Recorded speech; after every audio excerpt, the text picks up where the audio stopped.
The Mayans wrote about, described, and carved Neptune in their understanding of the universe, and Pluto, and Charon, and Xena. 2600 BC. They knew this. They wrote it down, carved it in stone.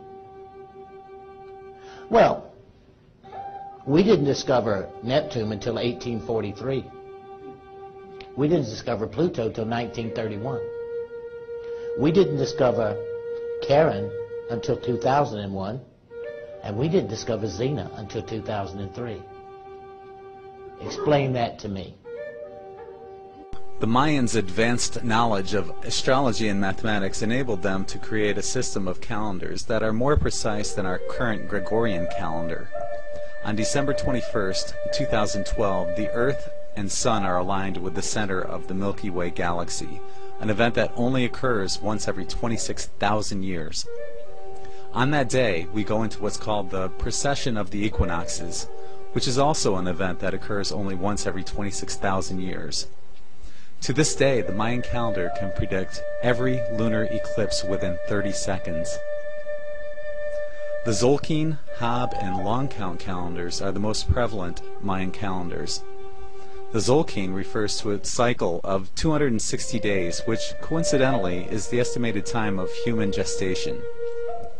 The 260-day period also correlates with the time in between harvesting and gathering maize in particular levels of the Mayan highlands. This calendar was widely used astrologically as an almanac, tracking cycles of various astronomical bodies and their influences on terrestrial climates and seasons. However, the Mayans considered this calendar a universal periodic table of the harmonics of time-space. Another calendar was formed called the long count, which is based on the number of days that have lapsed since the Gregorian calendar equivalent date for the Mayan mythological starting point of their calendar beginning on August 11th, 3114 BC. The long count is a period of 5,025 years that ends on December 21st, 2012. In total, the long count consists of approximately 260 20-year units.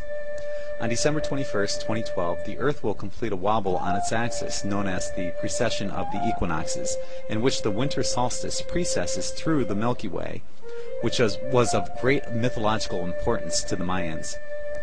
This is an event that occurs only once every 26,000 years. On this date, there's another rare occurrence when the Earth, Sun, and the center of the Milky Way galaxy are in complete alignment at 11:11 a.m. This event also occurs only once every 26,000 years. The Mayans give us in the Western world the greatest opportunity to see the changing face in time because they were obsessed with it. Because in time, the Mayans created calendars that were so accurate that they rival any calendar, and they're more precise than any calendar that we've created in our entire history. The Mayans invented the zero. The zero. Western consciousness didn't discover the zero for another 1,000 years. And the Mayans invented the zero because they needed to calculate the precession of planets as they moved so that they could build buildings that would be celebrations of events 800 to 1,000 years into the future. You know when we learned how to do that? Sometime in the 70s. And we had calculators and computers and telescopes. They didn't have any of that, so it's said. Time is based on the harmonic 1320 ratio built into the Tzolk'in calendar and essentially flows in a circle with a beginning and an end date. You have to look at this. The Mayans were in the New World, and the Old World was dominated by the Babylonian civilization and the Babylonian concepts of time, which are based on 12. The Mayan concept is based on 13. Before history, most people used a 13-month calendar. The Mayan prophecy that I decoded, the prophecy of Pakal Votan, who was buried in the tomb at Palenque, says that the means of changing the time is to go from the Gregorian 12-month calendar to go to the perfect harmonic perpetual 13-month 28-day calendar. The Mayans used that calendar among other calendars. The Aztecs used that calendar. The Druids used that calendar. The Incas of South America used that calendar. It's the universal calendar. And the point is to make it to 2012 in peace and harmony. The message is we have to change the time. You change the time by changing the calendar. When you change the calendar, you change the program. Like the Gregorian calendar program is full of static and chaos, confusion, injustice, oppression, all of that stuff, inequality. And if we change that, we go to a calendar that is perfectly harmonic, perfectly perpetual.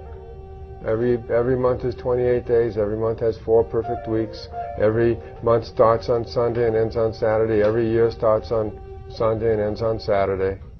Then we reintroduce harmony as the fundamental program of our life.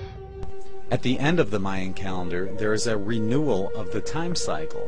On December 21st, 2012, the Earth and the December solstice sun are in alignment with the center of the Milky Way galaxy, creating an alignment of the galactic equators, solar and cosmic planes.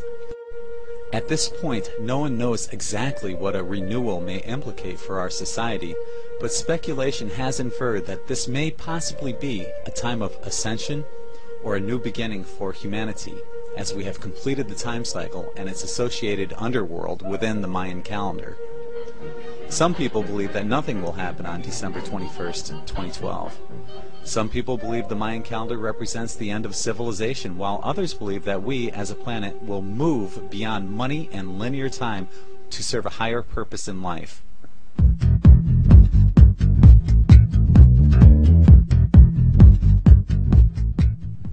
This is the point where conflicting opinions have segregated the two polar views of the Mayan calendar and Mayan prophecies. Unfortunately, there are too many doomsday and apocalyptic 2012 websites that are flooding the internet with a cataclysmic view of 2012. All one needs to do is study and research the Mayan culture and calendars to find out what the true interpretation of the Mayan prophecies are, to know that this is not a day of cataclysm. Simply stated, the Mayan prophecies are based on the Popol Vuh, which is the Mayan creation myth, the books of the Chilam Balam and the Dresden Codices, none of which state that 2012 will be a cataclysmic day.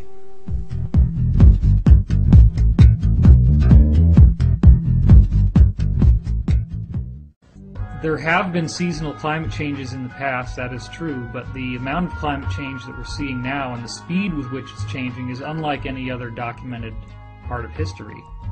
And one of the areas of research that I'm particularly proud of is when I worked with Richard C. Hoagland and combined together well over 100 different references from mainstream scientific sources like NASA, showing that in fact our entire solar system is experiencing climate change. It's not just the Earth.